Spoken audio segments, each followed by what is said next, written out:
Duel antara Lingxi dengan Narlo telah berakhir dengan Lingxi yang pada akhirnya memperoleh kemenangannya dan membuat Narlo menjadi budaknya. Akan tetapi, tujuan utama Lingxi masih menunggu di hadapannya, yaitu untuk menyelesaikan seluruh lantai tersebut dalam sekali jalan. Rekor tertinggi di tower tersebut saat ini adalah lantai 68 dengan waktu penyelesaian 54 menit. Monster penunggu lantai 68 adalah Iron Dragon yang juga memiliki kemampuan terbang.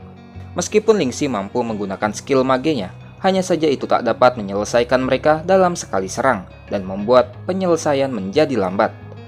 Mengetahui kesulitan Lingxi, Glorious Knight lalu memberitahukannya bahwa King Majesty-nya mampu memberikan serangan teror pada semua naga yang lalu akan membuat mereka semua terjatuh.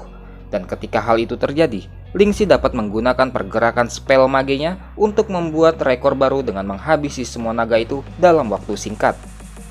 Namun di saat dirinya akan melakukan hal tersebut, dirinya menyadari bahwa posisinya saat ini terlalu jauh dari naga tersebut dan kemampuannya itu tentu saja tak mampu menggapainya. Hingga pada akhirnya, dengan bantuan pukulan pedang dari Glorious Knight, Lingxi pun memanfaatkan pukulan itu dan meluncur tepat ke arah salah satu naga hingga di saat jaraknya sudah mulai dekat. Menggunakan grappling hook yang ia kaitkan pada ekor naga di depannya, dirinya pun dapat terus maju ke depan. Dirinya pun terus maju dan melompat ke arah naga yang di depannya lagi. Ditambah dengan skill backstep-nya, dirinya pun dapat dengan cepat tepat berada di atas naga yang menjadi targetnya, yaitu naga yang tepat berada di tengah-tengah sekumpulan naga tersebut. Dan lalu dirinya pun menggunakan skill King Majesty. Sebuah skill yang mampu membuat tunduk siapapun yang berada di hadapannya, tak peduli seberapa kuat dia. Dan para naga yang kini mulai tunduk dan terjatuh ke permukaan, menggunakan skill mage Vessel of Restless Chaos, serangan berupa amukan badai 3 elemen pun langsung menghabisi semua naga menjadi abu. Yang pada akhirnya hal itu membuat Lingxi berhasil mencetak rekor baru dalam penyelesaian lantai 68. Dengan hadiah penyelesaian lantai tersebut berupa XP yang didapatkan ditingkatkan menjadi 200%. Hal itu pun lantas membuat Lingxi kini berhasil mencapai level 50. Selain itu, dirinya juga memperoleh hadiah spesial karena mencetak rekor baru, yang ternyata itu adalah skill Rebuilding. Sebuah skill yang dapat memberikan kesempatan pada pengguna untuk membangun kembali skill-skillnya. Dikarenakan Lingxi memiliki 2 kelas, jadi dirinya hanya bisa memilih salah satu kelas yang ingin skillnya dirubah. Skill-skill yang dipilih akan berubah menjadi poin, yang mana poin itu dapat digunakan untuk memperoleh skill baru untuk kelas yang dipilih. Lingxi yang sangat takjub dengan hadiah tersebut, yang mana ia pikir hadiah seperti itu biasanya hanya bisa didapatkan dari pembaruan sistem besar-besaran. Namun dikarenakan dirinya harus memilih kelas mana yang akan dirubah, lantas hal itu pun membuat dirinya bingung, mengingat skill thief-nya memanglah sudah kurang mumpuni untuk levelnya saat ini. Namun tetap saja, seandainya skill magenya juga dapat ditingkatkan, maka itu akan sangat bagus. Dirinya yang saat ini belum bisa memilih, pada akhirnya memutuskan untuk menyimpannya terlebih dahulu dan akan memakainya nanti ketika dibutuhkan. Dan dikarenakan dirinya masih akan terus mencapai targetnya di lantai 100, dirinya pun merasa mungkin nanti ia akan mendapatkan jawaban atas kelas mana yang akan ia pilih. Pada awalnya, player-player lain hanya berpikir bahwa Thief misterius itu akan keluar setelah menyelesaikan beberapa lantai lagi. Namun yang terjadi selanjutnya ternyata benar-benar di luar imajinasi mereka. Lingxi terus-menerus mampu menyelesaikan lantai-lantai selanjutnya. Semua lantai diselesaikan dengan sebuah catatan rekor baru. Hingga di saat Lingxi mencapai lantai 90, semua orang pun mulai menontonnya dengan penuh antisipasi. Mereka semua menunggu untuk keberhasilan Thief itu mencapai lantai 100. Singkat cerita, pada akhirnya Lingxi telah berhasil menyelesaikan lantai 99. Di hadapannya, yang sudah ada portal menuju lantai 100, dirinya pun mengatakan bahwa akan memecahkan rekor menyelesaikan semua lantai dalam sekali jalan. Di lantai 100, yang juga merupakan lantai terakhir, misi di lantai tersebut adalah untuk membunuh legendary NPC dari kelasnya beserta dengan pasukannya dalam waktu 60 menit. Dan monster yang muncul kali ini adalah si legendary Thief, Vicious Ghoul Yas, dengan level 60. Lingxi yang melihat lawannya itu telah muncul, dirinya pun berpikir bahwa musuhnya kali ini pasti sangatlah tangguh. Tiba-tiba Glorious Knight memberitahukan Lingxi bahwa jika saja dirinya diperkenankan memberikan last hit pada monster itu, maka Glorious Knight akan dapat berevolusi. Lingxi pun lantas cukup terkejut mengetahui persyaratan untuk Glorious Knight berevolusi ternyata sangatlah spesifik. Dan Lingxi pun lalu dengan senang hati memberikan kesempatan itu pada Glorious Knight dan mengajaknya untuk sama-sama berjuang. Namun, tiba-tiba Lingxi dikejutkan oleh sebuah notifikasi, yang mana sistem telah mendeteksi bahwa Lingxi adalah player dengan 2 kelas. Oleh karena itu, sistem pun akan menghadirkan satu legendary NPC yang lainnya, dan sosok itu adalah Legendary Mage, Terror Revenant Caster, Lyria, dengan level 60. Kini, Lingxi harus menerima kenyataan bahwa dengan dirinya yang seorang dual class, maka dirinya juga harus melawan 2 legendary NPC dalam satu waktu. Dengan ketangguhan legendary Thief Yas dan juga dengan spell mage dari legendary mage Lyria. Ternyata dengan kehadiran Lyria, hal itu membuat makhluk summon yang digunakan Lingxi mampu dicabut paksa. Dan tanpa mampu berkutik, Glorious Knight hanya mampu berteriak memanggil masternya. Sedangkan Lingxi, dirinya benar-benar sangat terkejut dan harus menerima kenyataan bahwa ia harus melawan 2 orang legendary NPC itu seorang diri. Dan itu merupakan hal yang benar-benar sangat mengerikan. Lyria sudah mulai menyerang menggunakan skill Black formasinya. Sangat terlihat bahwa kedua legendary NPC itu tidak akan memberikan sedikit pun waktu pada Lingxi untuk membuat strategi dan juga tak akan memberikannya waktu untuk dapat bereaksi. Oleh karena itu, Lingxi pun berpikir bahwa ia tak dapat membiarkan mereka begitu saja dengan cara terus menjaga jarak dari minion-minion yang Lyria summon, dan sekaligus juga harus bisa menemukan kesempatan untuk membalas kedua legendary NPC itu. Di saat dirinya sedang berusaha mencari sebuah ruang, tiba-tiba sudah ada Yas yang sudah siap menyerang dari sisi lain. Hanya saja dengan top time-nya, Lingxi yang menyadari serangan tiba-tiba itu pun masih mampu menghindarinya.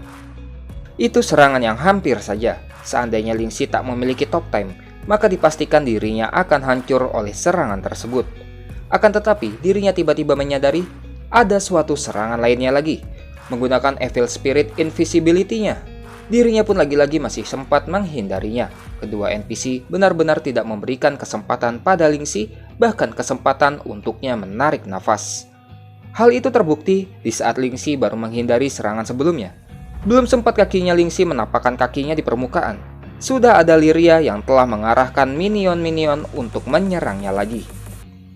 Belum sempat terpikirkan cara membebaskan diri dari minion-minion itu, tiba-tiba Yas sudah berada di belakangnya, dan Neckbreaker. Sebuah serangan telak berhasil mengenai Lingxi dan membuat HP-nya langsung berkurang setengah. Dirinya tak mampu untuk menghindar, dikarenakan serangan-serangan dari kedua NPC itu benar-benar terkoordinasi dengan sangat baik dan datang padanya di saat Lingxi benar-benar baru menyelesaikan langkahnya. Sial, apa-apaan ini? Tak ada satupun yang mampu menghindari serangan tanpa henti seperti ini. Satu legendary NPC saja sudah sangat sulit. Status spesialku kali ini benar-benar telah membuatku selesai. Selain mereka berdua, masih ada makhluk-makhluk summon itu. Apa aku harus membunuh mereka satu persatu? Tunggu dulu. Membunuh satu persatu? Ah, itu benar. Aku sudah terlalu lama keluar dari jalur. Oleh karena itu, aku telah melupakan esensi dari menjadi seorang thief. Ah, benar-benar. Bagaimana bisa aku melupakan hal itu? Aku harus tetap hidup. Sebuah serangan yang lalu membuat HP-nya Lingxi kini benar-benar habis tak tersisa. Dirinya pun lalu mengatakan, "Aku tak akan membiarkan kalian berdua menunggu terlalu lama." Dan Lingxi yang mati pun menandakan bahwa ia telah gagal menyelesaikan lantai 100. Dirinya yang lalu memasuki ruang tunggu. Di tempat itu telah ada Glorious Knight yang menunggunya. "Master, aku merasa malu karena telah gagal untuk melindungimu," ucap Knight. "Ini bukanlah kesalahanmu. Hai Knight, aku memiliki pertanyaan untukmu. Apa kamu mau bergabung denganku untuk menaiki tower dari lantai 1 lagi? Adalah kehormatan bagiku untuk dapat membantumu mencapai puncak sekali lagi." Jawab Glorious Snake, yang lalu Ling Si pun kini telah berada di lantai 1 untuk memulainya kembali. Pada akhirnya, Ling Si telah mendapatkan jawaban mengenai skill dari kelas mana yang akan ia ubah, dan dirinya pun lalu memutuskan untuk merubah skill set kelas Thief, dan lalu meminta sistem untuk menunjukkan padanya skill tingkat tinggi dari pohon skill Assassin.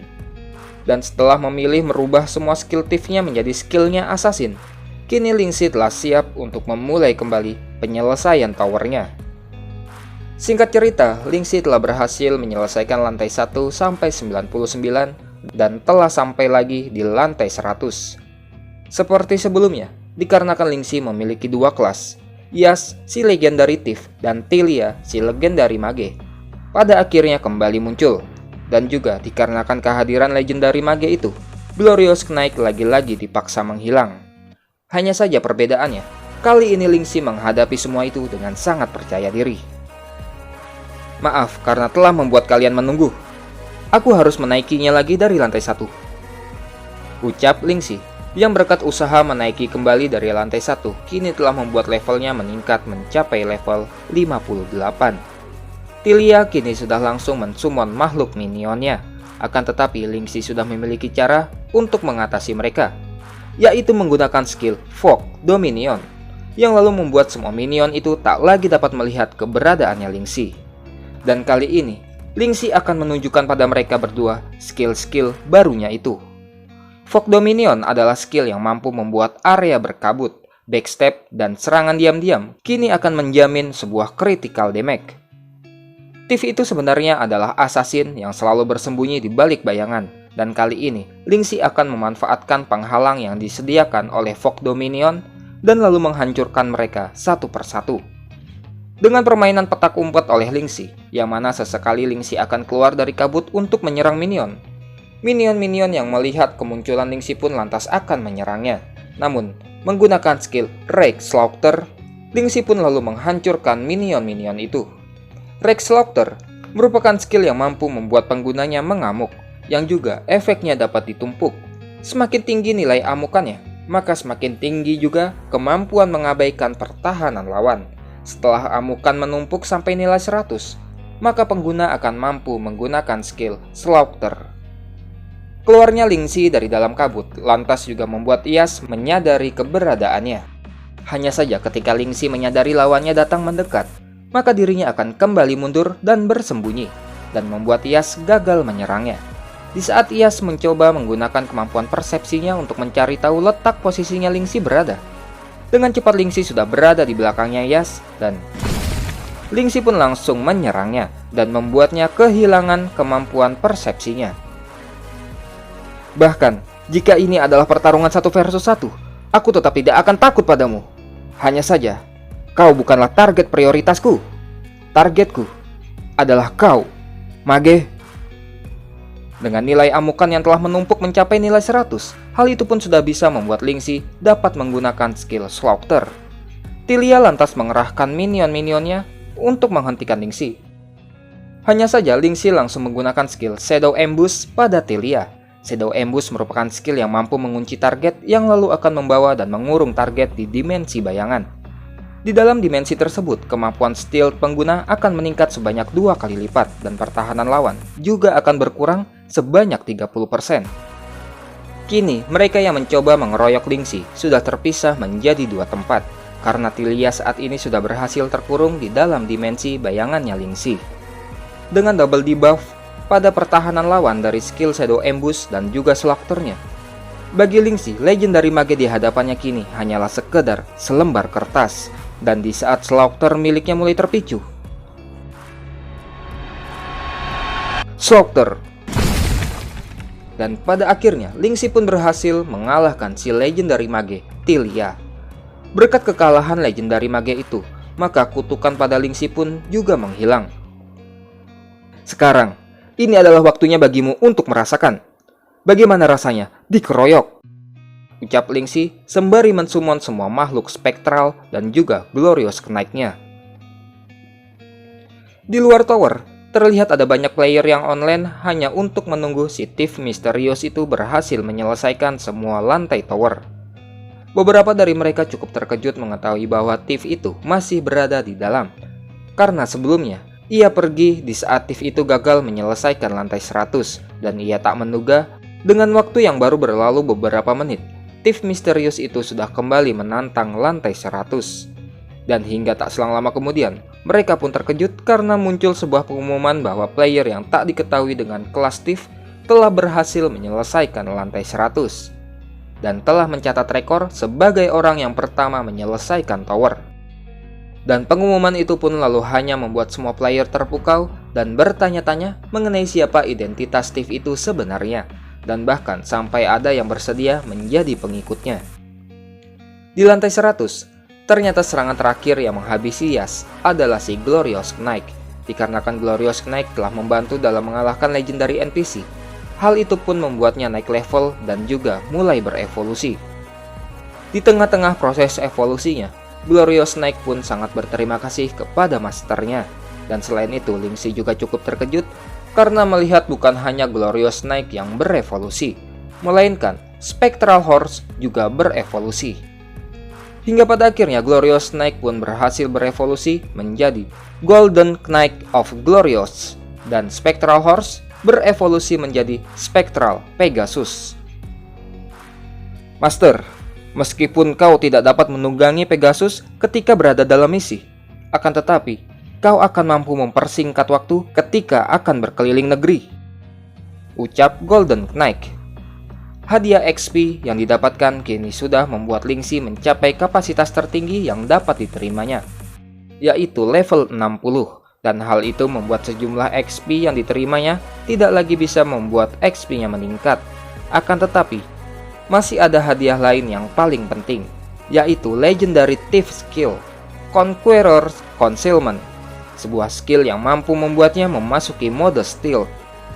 Auranya akan membuat semua lawan yang berada di bawah levelnya ketakutan dan membuatnya terkena efek debuff pelemahan.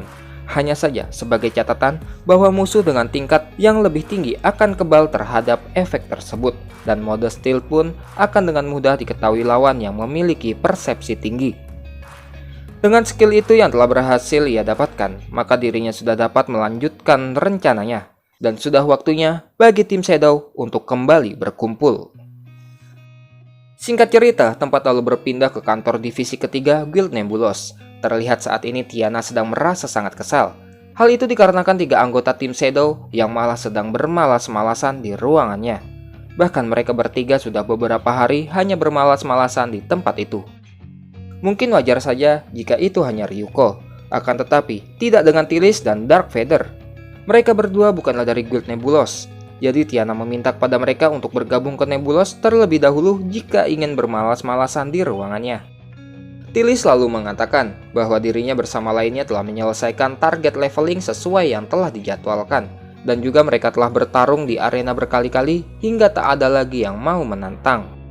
Oleh karena itu saat ini mereka benar-benar merasa lelah dan hanya ingin istirahat. Ryuko juga menambahkan bahwa selama tidak adanya Lingxi yang memimpin tim Shadow, penaklukan dungeon beberapa kali ini terasa membosankan. Kemungkinan Lingxi saat ini sedang sibuk karena sudah lama sejak terakhir kali beroperasi bersama dengannya. Sembari mengeluh, Tiana pun lalu akhirnya memaklumi mereka karena memang benar Lingxi telah menghilang tanpa jejak semenjak dungeon Torchfire sebelumnya. Tiana pun telah mengirimkan ratusan ribu pesan padanya, namun tetap saja tak ada satupun yang dibalas. Tiba-tiba ada seseorang yang nyelonong begitu saja membuka pintu, yang ternyata itu adalah Narlo. Dia masuk begitu saja sembari bertanya yang mana yang namanya Tiana. Itu seharusnya aku. Lalu siapa kau? Jawab Tiana sembari terheran-heran. Ini adalah Narlo, anggota tim Shadow yang baru. Jawab Lingxi yang lalu muncul di belakangnya Narlo. Saudara Lingxi, akhirnya kau kembali. Sapa Ryuko sembari kegirangan melihat bosnya datang. Lama tidak jumpa, sapa Dark Feather. Iya, sudah lama ya, Dark Feather. Jawab Lingxi. Sapaan lama tidak jumpa sepertinya tidak berlaku untukku. Ucap Tilis yang mana belum lama ini dirinya telah bertemu Lingxi di dunia nyata. Lingxi, tunggu dulu. Bukankah Narlo itu bekerja untuk si bodoh Squirrel itu? Jangan khawatir, Tiana. Dia sudah memutuskan hubungan dengan Wolfang. Ya, itu benar.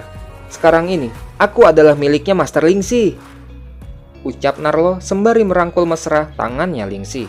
Lingxi yang merasa geli pun hanya bisa meminta Narlo untuk melepaskannya. Sedangkan Tiana lalu berkata, "Setelah menghilang selama beberapa waktu, ternyata seleramu sudah berubah ya." Hei, jangan berpikir yang tidak-tidak. Narlo itu adalah seorang warrior yang memiliki potensi dan juga kejantanan.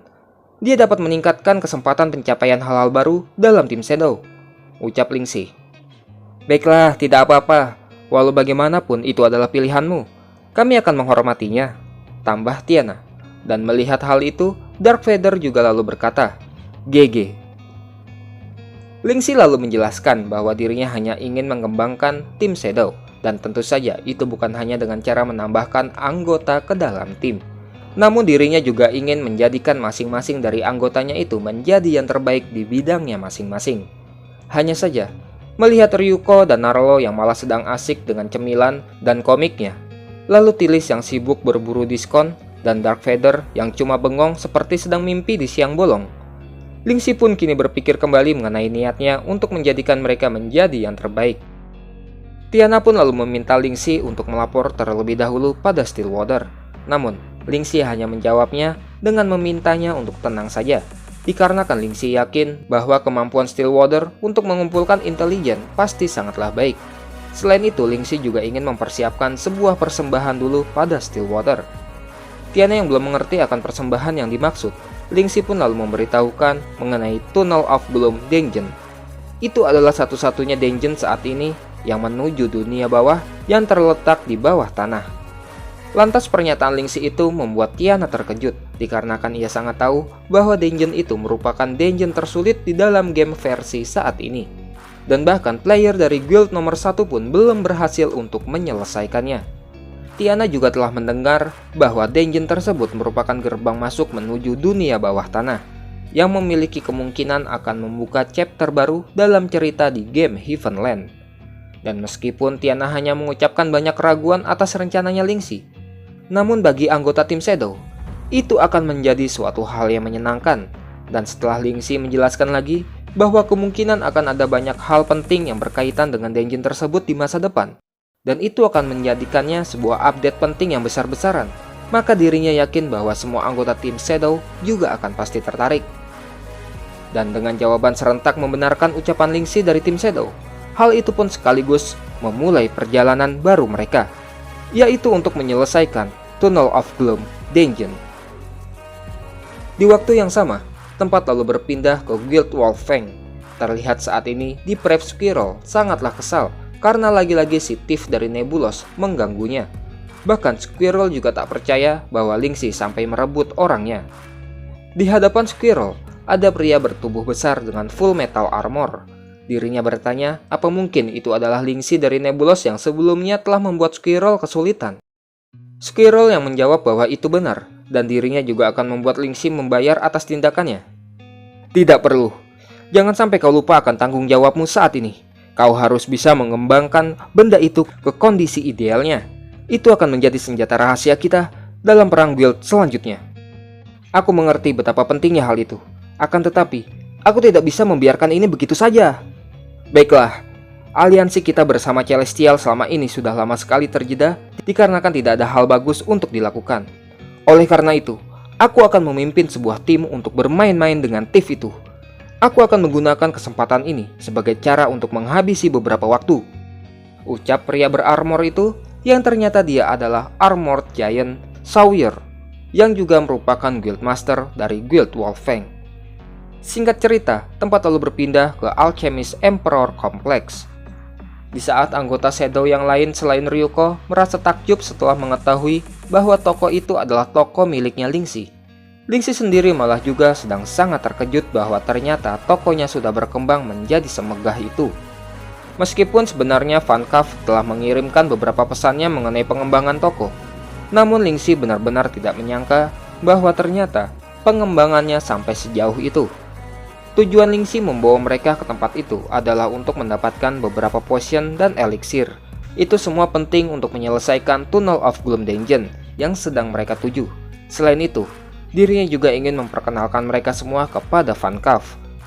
Dan yang terakhir, tentu saja tujuannya itu adalah untuk mencari tahu berapa banyak uang yang telah dimilikinya saat ini. Sesampainya mereka di dalam toko, ternyata di dalamnya sedang dipenuhi antrian yang sedang mengantri untuk membeli produk baru di Alchemist Emperor. Di saat rekan-rekannya Lingxi sedang takjub melihat banyaknya jenis potion yang dijual, tiba-tiba datang seseorang yang langsung memarahi mereka semua. Dirinya menganggap bahwa Lingxi beserta rekan-rekannya hanya sekedar berjalan-jalan di tempat itu dan tidak ingin membeli. "Hei, kami telah menyingkir ke samping dan tidak berdiri di jalan mereka yang sedang mengantri. Lagi pula, siapa yang bilang kami tidak diizinkan berdiri di sini?" ucap Little Ryuko.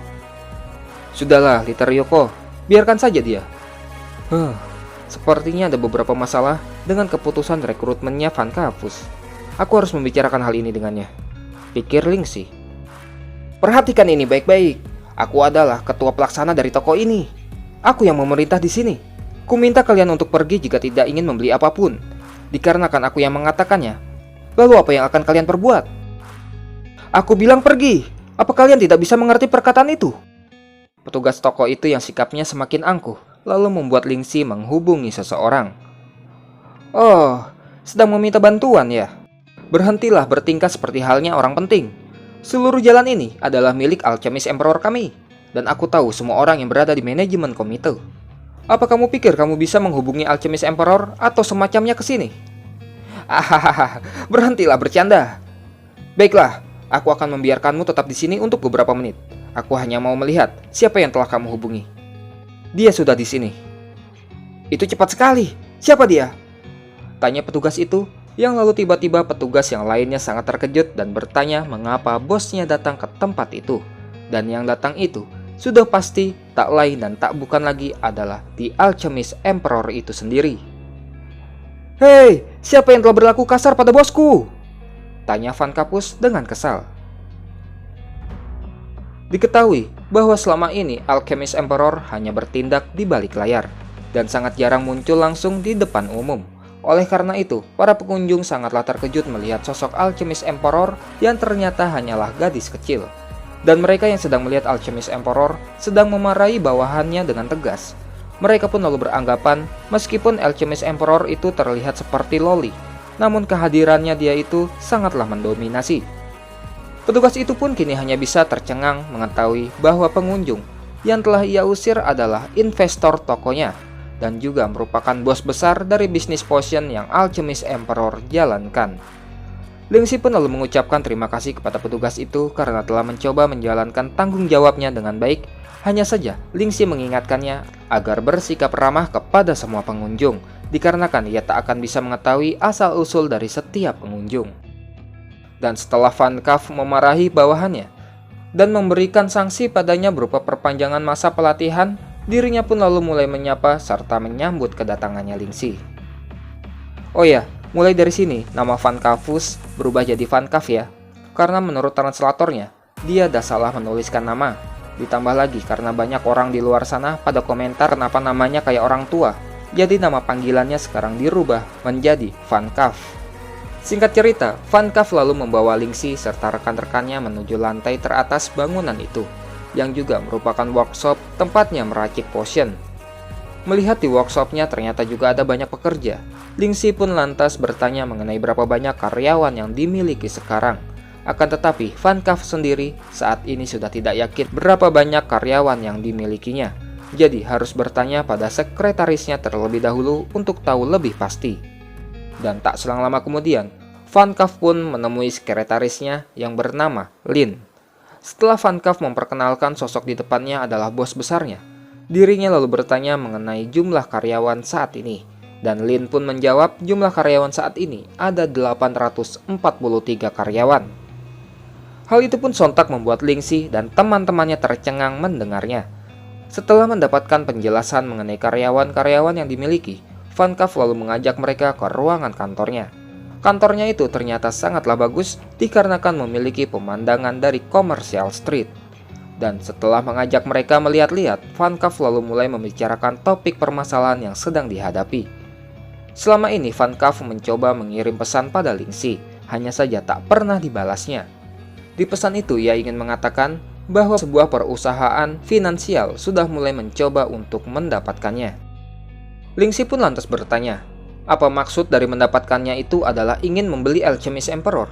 Dan ia meminta Van Cleef untuk memberitahukan lagi mengenai perusahaannya saat ini.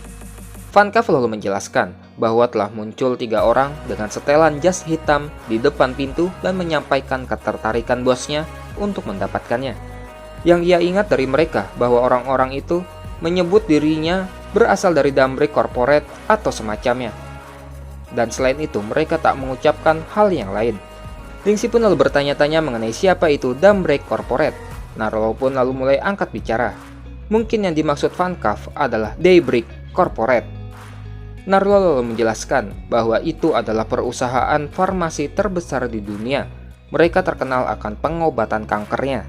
Dan juga mereka mengontrol lebih dari setengah obat-obatan yang tersebar di seluruh dunia.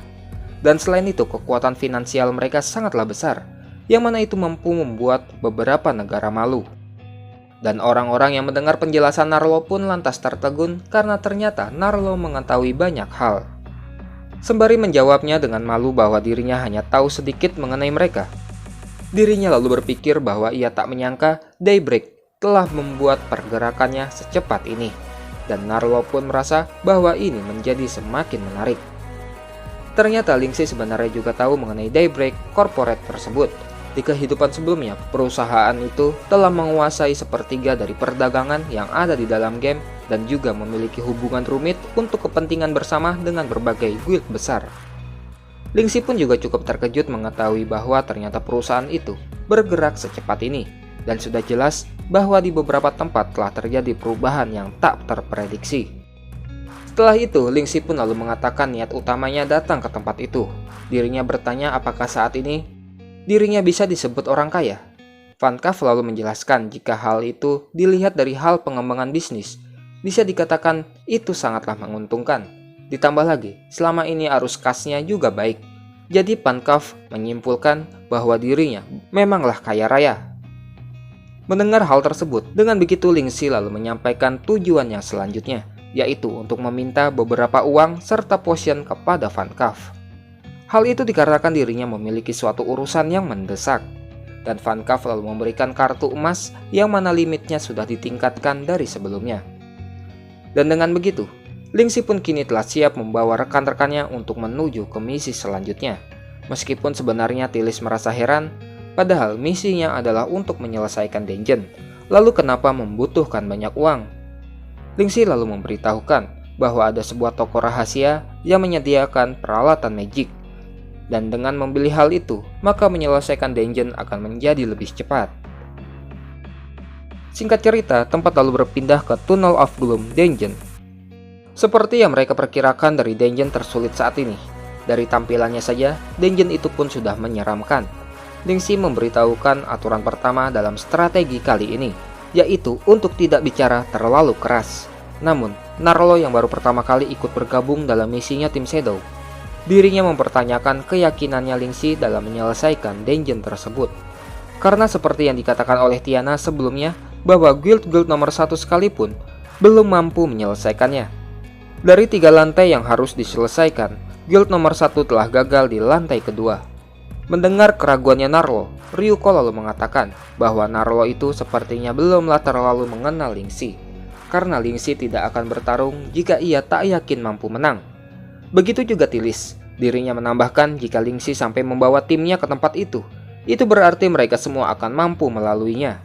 Dan Narlo yang mendengar bahwa anggota timnya Lingxi memiliki kepercayaan yang besar padanya, dirinya pun lantas merasa tak sabar lagi ingin melihat apa yang akan Lingxi lakukan.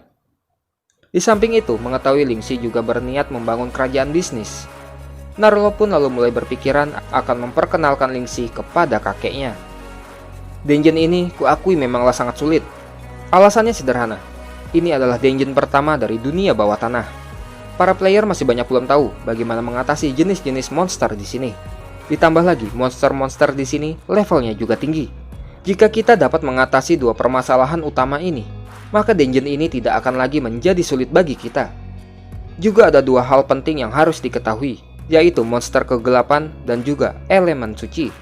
Yang pertama, Efek korosi kegelapan akan selalu muncul di setiap serangan monster yang berada di dunia bawah tanah. Dan lalu ada elemen suci yang sangatlah ampuh untuk melawan monster-monster itu. Setelah memahami itu semua, maka menggunakan Superior Holy Morning Dew yang dibeli di toko rahasia adalah jalan keluar untuk menyelesaikan dungeon ini. Oh, jadi itulah mengapa kamu meminta uang pada Van Cave, jawab Ryuko. Dengan harga per botol potion Superior Holy Morning Dew yang lebih dari 1 koin emas, hal itu pun benar-benar membuat hatinya Lingxi terluka. Oleh karena itu, Lingxi mengajak rekan-rekannya untuk memberikan salam yang hangat kepada para monster dengan cara menggempur habis mereka semua. Namun, setelah beberapa saat kemudian, Narlo harus menerima kenyataan bahwa ternyata Lingxi hanya akan pergi seorang diri untuk memancing para monster keluar. Sedangkan yang lainnya cukup menunggu sampai Lingxi kembali dengan membawa monster. Dan sebelum pergi, Lingxi juga mengingatkan rekan-rekannya untuk segera meminum potion superior Holy Morning Dew. Karena dengan begitu maka serangan mereka nanti juga akan menghasilkan atribut pensucian yang akan menjadi kelemahannya monster beratribut kegelapan. Selain itu mereka juga akan kebal dari efek negatif korosi kegelapan nantinya. Lingxi pun lalu segera turun ke bawah. Narlo yang masih saja khawatir dengan Lingxi. "Hei pendatang baru, tidak perlu bereaksi berlebihan seperti itu. Cukup ikuti saja langkah kami," ucap Tilis. "Ini adalah salah satu taktiknya saudara Lingxi. Aku sudah lebih baik dalam mengikuti cara-caranya kali ini," tambah Little Ryuko. Sedangkan di tempat Lingxi berada, Lingxi yang turun sembari menonaktifkan skill Blessing of the Giant King agar skill pasifnya itu tidak menyerang monster secara otomatis. Dirinya pun lalu juga mengaktifkan skill yang baru ia dapatkan, yaitu Conqueror Concealment, sebuah skill yang mampu memberikannya kemampuan tidak terlihat. Di waktu yang sama, di suatu tempat terlihat ada kereta kuda yang ternyata isinya adalah Guildmaster Celestial Unrivaled Blue Cloud dan juga wakilnya Falling Well. Blue Cloud baru saja menerima kabar dari wakilnya bahwa Guild Wolfang telah membentuk tim yang dipimpin langsung ketua guildnya, yaitu Sawyer. Tim itu dibentuk secara tiba-tiba oleh mereka setelah mendengar bahwa Lingxi beserta timnya sedang mencoba menyelesaikan Tunnel of Gloom Dungeon. Dari informasi tersebut, Blue Cloud sangatlah yakin bahwa Guildmaster Wolfang benar-benar sedang ingin membuat perhitungan dengan Lingxi. Apalagi sebelumnya Lingxi telah membuat susah di Prep Squirrel. Dan meskipun Blue Cloud sendiri sebenarnya berkawan dengan Lingxi, hanya saja Guild Celestial saat ini telah beraliansi secara resmi dengan Guild Wolfang. Oleh karena itu, dirinya meminta pada Falling Well untuk mempersiapkan seluruh pasukan. Karena jika sampai terjadi perang antara Nebulos dengan Wolfang, maka kemungkinan besar Celestial juga harus mengerahkan semua pasukannya untuk membantu Wolfang. 15 menit pun berlalu semenjak Lingxi turun ke bawah ke tempatnya para monster. Terlihat mode stealth-nya Lingxi dapat berhasil di tempat tersebut, yang merupakan masih lantai pertama. Hal tersebut dikarenakan level monster di tempat itu masih berada di bawahnya, jadi para monster pun tak mampu menyadari keberadaannya. Meskipun tugasnya saat ini adalah untuk mengagro monster-monster tersebut, hanya saja Lingxi juga memiliki tujuannya sendiri, yaitu untuk menuju Raja Monster yang berada di sisi terdalam lantai 1 tersebut. Di dalam area itu merupakan area yang dipenuhi udara beracun. Oleh sebab itu, Lingxi juga harus terus meminum potion untuk meningkatkan resistansinya terhadap racun. Tempat itu terdiri dari terowongan bawah tanah yang jalurnya berputar-putar dan seperti sebuah labirin yang begitu membingungkan. Untung saja di kehidupan sebelumnya, Lingxi sudah pernah memasukinya dan masih mengingat peta area tersebut. Jadi dirinya pun dapat terus melaju tanpa halangan. Hingga pada akhirnya, sampailah ia di ujung terowongan yang Lingxi yakini bahwa di ujung terowongan itu adalah tempatnya monster lipan berada. Bos monster itu bernama Bloodthirsty Centipede dan memiliki level 70. Dikarenakan level monster lebih tinggi dari Lingxi, maka mode stealth pun kini sudah tidak berguna lagi. Namun, Lingxi telah mempersiapkan dirinya untuk hal itu. Dengan meminum potion superior Holy Morning Dew, dirinya pun telah bersiap untuk berhadapan dengan monster lipan itu. Monster lipan itu pun lalu menyerang Lingxi dengan semburan beracun. Namun, karena Lingxi telah meminum potion untuk menangkal racun, racun yang disemburkan oleh monster itu pun tak lagi berpengaruh padanya. Ditambah lagi Lingxi yang sudah paham betul dengan pergerakan serta cara menyerang monster tersebut. Dengan serangan backstepnya, Lingxi pun langsung menghajar tepat di kepala monster itu. Dan monster itu yang telah terkena serangan dari Lingxi lalu akan menyerang balik. Hanya saja, Lingxi telah mempersiapkan skill Evil Spirit Invisibility dan membuat monster itu terkena efek stun karena telah menyerang klonnya. Hei, kau hidup begitu dalam di bawah tanah. Aku yakin kau tak pernah tersambar petir kan? Ini sudah ditambahkan dengan elemen suci. Jadi, rasanya pasti akan lebih enak. Ucap Lingxi yang lalu. Elemental Manifestation Thunder Flash. Jadi memangnya kenapa jika levelmu lebih tinggi 10 level dariku? Aku masih mampu untuk memotong-motong tubuhmu. Di tempat rekan-rekannya Lingxi berada, terlihat mereka sedang bermain game kartu sembari menunggu kedatangannya Lingxi. Sedangkan Dark Feather yang masih mengawasi ke area bawah jurang, menggunakan kemampuan penglihatan burung elangnya, ia mengatakan bahwa ia tak lagi bisa melihat keberadaannya Lingxi. Hal itu memang dikarenakan di bawah sana terdapat banyak terowongan. Jadi merupakan hal yang sangat aneh jika sampai Lingxi tidak tersesat di tempat itu. Sembari terus bermain kartu, Narlo memberikan usul bagaimana jika mereka semua pergi untuk mengecek ke bawah. Karena walau bagaimanapun, Narlo tetap merasa tidak enak karena membiarkan masternya mengagro monster-monster sendirian. Hal itu pun langsung ditolak Little Ryuko. Karena jika sampai melakukan itu, maka akan mengganggu ritmenya Lingxi. Jadi lebih baik untuk menunggunya saja. Kembali ke tempatnya Lingxi. Terlihat Lingxi saat ini menunggu monster lipan itu tersadar setelah terkena serangan yang sebelumnya. Hingga pada akhirnya, monster itu pun tersadar dan langsung menyerang Lingxi. Akhirnya kau sadar juga. Hampir saja aku berlebihan dan membunuhmu dengan serangan tadi. Jika itu terjadi, itu tak akan bagus. Kau tak boleh mati di sini, ucap Lingxi sembari melarikan diri dari kejarannya monster itu dan terus membawanya ke tempat rekan-rekannya berada. Usaha Lingxi dalam menarik perhatian bos dungeon lantai pertama pun lantas juga turut menarik perhatian para monster di sepanjang jalan.